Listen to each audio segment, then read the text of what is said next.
am Chef Ananya Banerjee and I am in Buffalo, New York. And the style of cooking here is American. When I say American, what does it mean? It's a lot of smoking, a lot of grilling, a lot of barbecue. And I have an expert with me who's been barbecuing and grilling a lot.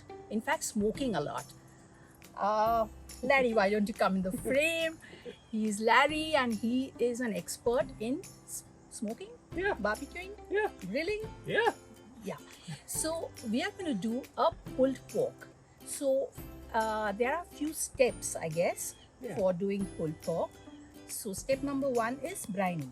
Am I right? Yeah. And you know, honestly, the great thing about smoking in general is everybody has their own flavor and style with it, Right. just like cooking in general. Yep. So with that being said, you know, brining is an option. I prefer to do brining. Not everybody does brining when they're Okay, doing the okay. pulled pork. Mhm. Then we, you know, the next step is obviously putting a rub on it when we're doing our smoking and our grilling. And then finally, then we actually put it in the smoker to cook. Smoking is a long process. It's a slow process. We call it low and slow. So we let it cook it at a temperature of about 250 to 225 degrees Fahrenheit. And then it takes, you know, usually around 2 hours to an hour and a half per pound, usually. So it's a long process. It takes all day. So when we brine it and then we do it, it usually takes about 2 days to go through from start to finish. I'm super excited because this is not the way we cook in India. So let's see how you have done your brining and cooking and smoking. So in the videos, we are going to show you exactly how you do it. Hey folks, today we'll be making a delicious pulled pork. My process spans across 2 days, which involves a brine, a rub, and the actual cooking process. The brine is an optional step in the process, however, I feel it makes the meat more tender and more juicy and adds additional flavor to it by letting it marinate overnight.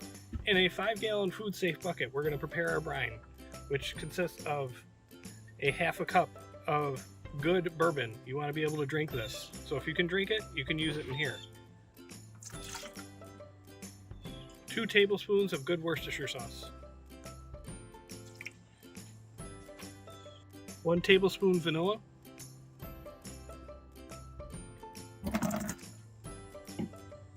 Half a cup of salt. Kosher salt. 1/4 cup molasses. And about 8 cups of water. Now give it a good mix. Next, what we'll want to do is prep our meat to be put into the brine. This is actually an 8-pound boneless pork roast. You can also use bone-in if you prefer. This is just what I ended up grabbing at the market today. And what we'll want to do is score the fat cap on the back. We're going to do that both directions. And then what that's going to do is that's going to allow for the flavor and the juices to penetrate through the fat cap and into the meat to make it more tender and juicy and get those extra flavors in there. So what we'll do is we're going to do a cross cut. All right, so we're going to take this now and we'll put it into our brine. And this goes for about 12 to 16 hours. We'll be back in the morning to put this on our smoker. For our rub, we'll be using a half a cup of brown sugar, half a cup of granulated garlic, half a cup of paprika, and half a cup of salt. We'll also be using a 1/4 cup of onion powder, a 1/4 cup of chili powder. And then we'll also be using a generous tablespoon of black pepper, cumin, and a teaspoon of cayenne pepper. Put that into a bowl. We'll mix this up. Get it nice and... Okay, that looks good. So what we'll do is we'll transfer this to a container, and then for tomorrow, once we apply it to our pork, we can just shake it over our pork, and we'll be in good shape. So we'll see you tomorrow for the rest of this video. Hi folks, we're back with part 2 of our pulled pork recipe. We've had our pork shoulder brining overnight for about 14 hours. We're going to take that out and dry it off. We'll apply our rub that we made yesterday with a binder like mustard. You can use oil or other things. Personally, classically, it's more traditional to use mustard, so we're going to use that. We'll lay some paper towels down first.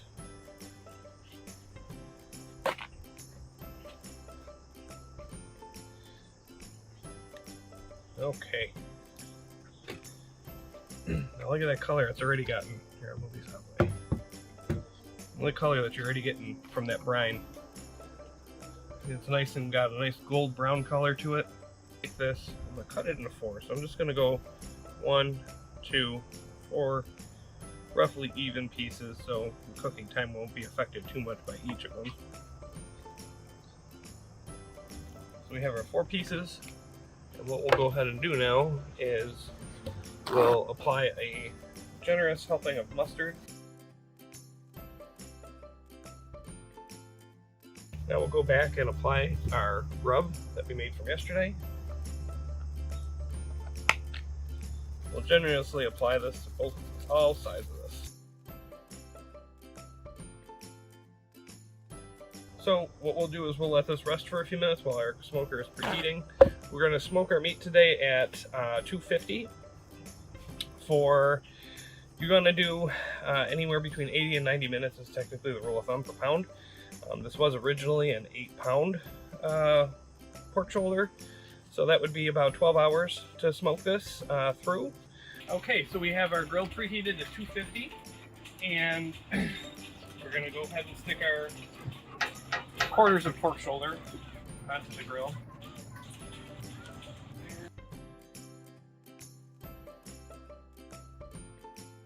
About a couple hours. We'll check it in about 2 hours. We'll start spraying with apple juice, and we'll check the temperature. Once it's at about 165, we're going to wrap these up with some peach paper and let it finish out its cooking process. Okay, it's been about 2 hours, and we're at 179 now on the internal temperature.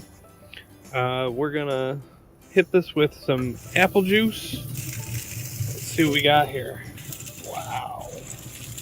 They're looking good. Alright, so just to help keep things moist, we're going to hit these with a little bit of apple juice. A little while longer. We want its temperature to be about 185 before we wrap them in peach paper. Okay, and we're back. We're going to now take our pieces of pork shoulder off and wrap them in peach paper. Okay, now we're going to wrap our pieces of pork shoulder in peach paper. You can use aluminum foil if you like.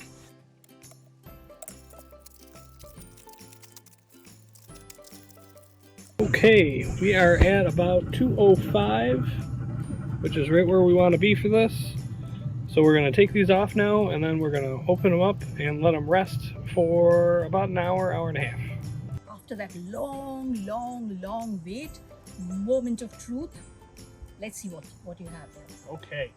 After 8 hours of cooking, these have been resting for approximately an hour and a half. So we'll take these out, we'll take a look at them, and we'll see how well these shred. Just look at it, salt charred. I'm sure it's going to be smelling very good. Oh yeah. But that resting is necessary, isn't it? Yeah, you want it to rest so that you can redistribute the juices and make sure it's nice and juicy and tender. Oh my This God. is waxless. It looks so good.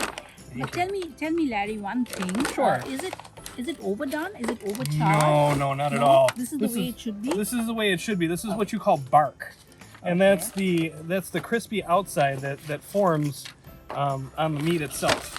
So it's kind of almost like eating, I don't know, bacon. So now Pull the apart. shredding. Yeah. So now what we'll just do is this, and look at that. Look at how tender that Wow. is. It just falls apart. It's really so soft. Yeah. I think the And that's what you slow want. cooking is the key. It is. It is, because what happens is through that slow cooking process, we cook it to about 205 degrees. And what that does is that breaks down all the fat, all the tendons that are in there, and makes it a truly tender, mouth-watering piece of meat.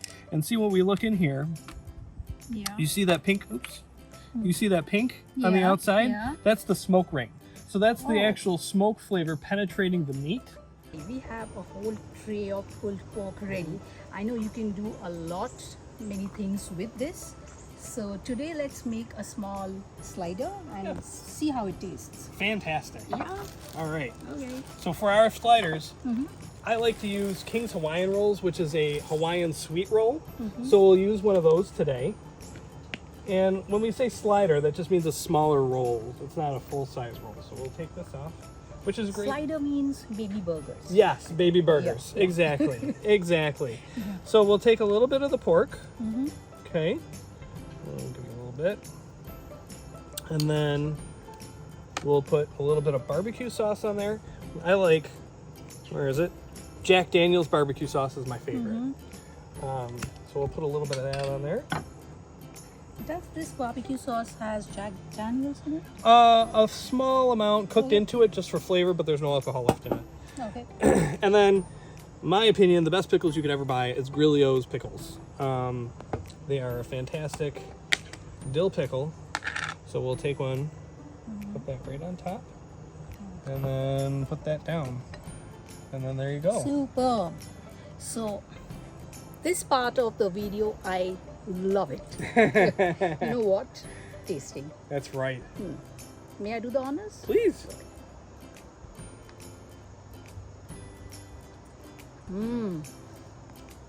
It's so good. Thank you. You can really taste all I the can flavor. really taste the smoke Yeah. coming through, and the meat is spot on. It's of course it did fall off the bones. It's fantastic. Thank you. Good.